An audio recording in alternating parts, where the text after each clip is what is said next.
Roleplay is a useful thing to do for most candidates preparing for job interviews. However, there are a number of niche scenarios where you'd want to be more attentive.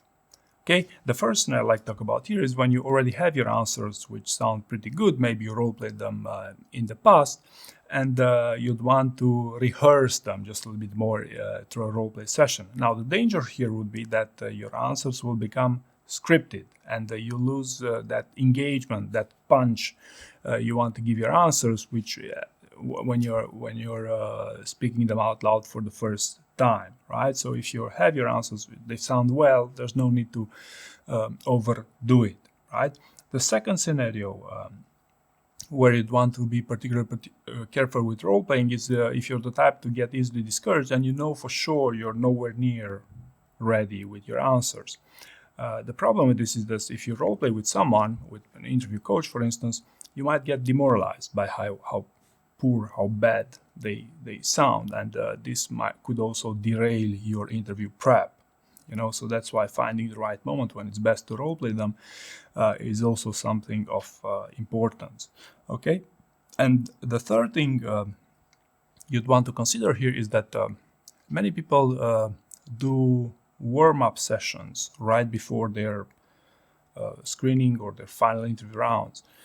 So basically 1 hour before your final interview, you book a coach or a friend to role play, to get in the heat of the moment, or to get used to speaking. Now, there are actually two problems with this approach. First is if you easily lose your voice and you role play just before a 5-hour interview round, you can imagine that your voice will not appreciate that. But even further, I found that generally speaking, these warm-up sessions before actual interviews are not really that much effective, right? So this is just my experience as an interview coach.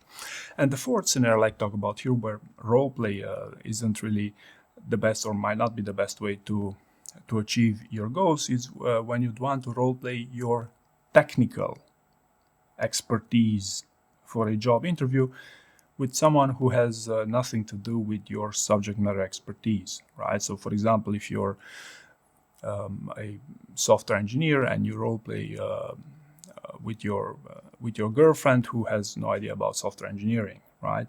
Or if you're a salesperson and you role play with a software engineer who's not supposed to know anything about sales, again, you're talking to a wall pretty much here, right? So role-playing your subject matter expertise should be done with people who understand what you're saying, so there is ideally a little bit of conversation with some follow-up and some challenge questions, right? And also I said the technical, the subject matter expertise, not the behavioral type of questions, which are a different type, right? So this will be the 4 scenarios where I found you should pay particular attention to the benefits of role play. I hope you found this useful, and thank you very much for watching.